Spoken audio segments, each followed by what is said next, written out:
I'm a sucker for nutty characters. I love characters that, seem a little mentally unstable.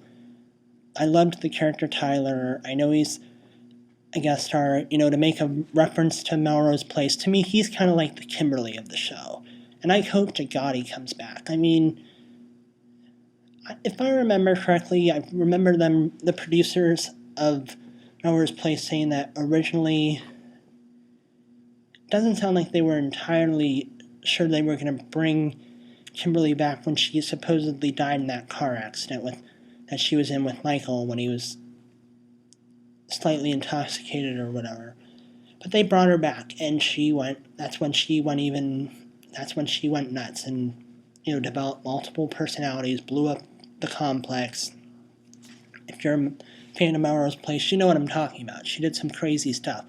I think Tyler has the potential to be that kind of character for this show. I'd love to see him come back. Maybe he has a role in Daniel's death. I don't know. I want him to come back, though. I doubt the producers or creator, Mike Kelly of the show, will see this, but if they do, please, I'm begging you, bring Tyler back. The show's great right now, but it was great with Tyler on, so bring him back. He's a great character. I'd love to see him again.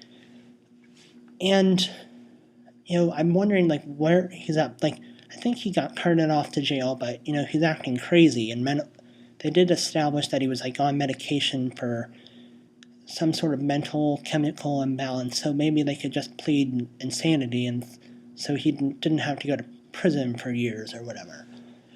But I'm kind of wondering if he's going to have a role in the shooting, if he's the shooter. I don't know.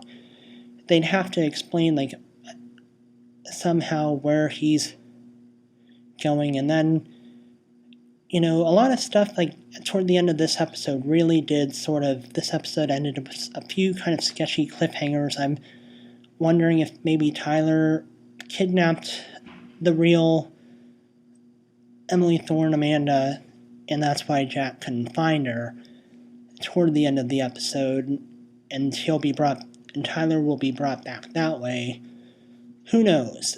But yeah, a lot of drama was set up, and Emily's, it was interesting to see her in flashbacks and kind of spying on Daniel when he was with a girl. Apparently, Daniel wanted to be a poet, which they told him they thought was stupid when he came from a rich family to just give all that up to be a poet.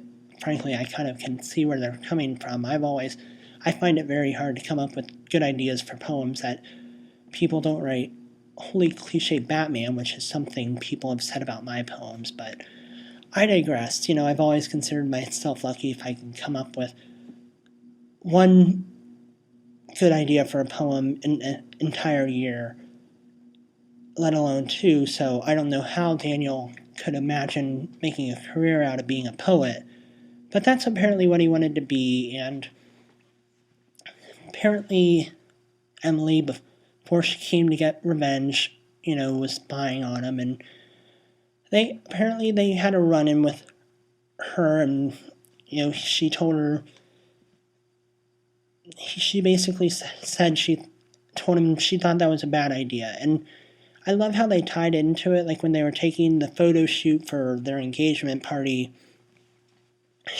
when Daniel asked her what she was thinking about, she said, "It was the moment when I knew you were the one." Well, we know that wasn't what she was thinking about, but I love how they do the Amanda flashbacks, although I think the wig that Emily Van Camp wears in the flashback scenes that she's done on the show looks hideous.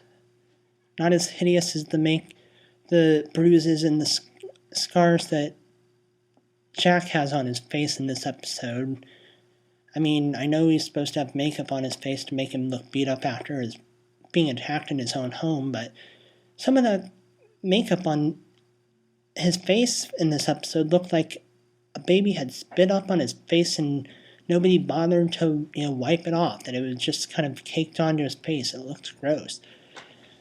And so I like seeing those flashbacks, and I think it really helps explore the characters, and I hope to see more flashbacks on the show. And this episode really did leave me with a lot of questions. I'm wondering if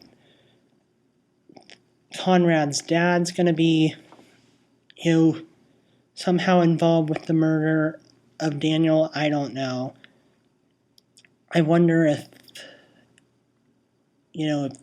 he's the one that stole Emily's infinity box, because, like I said, he did take her cell phone, and maybe that's how he figured it out. And when she got home, she saw that it had been taken out, and the RSVP card for her engagement party to Daniel had been placed in that slot, saying Amanda will be returning, or Emily, I'm not sure which, but that was a pretty great way to end the episode, I thought. I'd love to, go on discussion forums for the show, and on the IMDb board, people were trying to speculate who that could be that could have known about the infinity box and where she put it. Some people have tossed out the theory that Lydia took the box, since she owned the house, that perhaps she would probably be, if any of them, she would probably be one person that would know about the hole in the box, or the hole in the floor. And so I'm wondering if she's somehow going to be involved with this. We don't know. I thought the actress that played Lydia did a great job. I'd like to see her again. I can't say it enough. I think the casting for the show has been phenomenal so far. The only person I'm not too fond of is Connor Piello, or however you say his last name.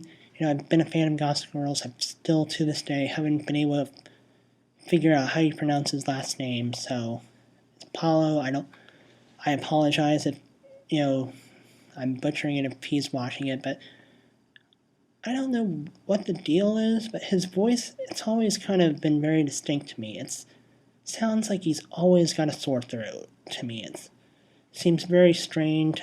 I'm guessing that's just how his voice sounds like. Sometimes when I have a tendency to really get fixated on a person's voice if I find it really distinct, and his is just always kind of stood out to mine and kind of irritated me at times.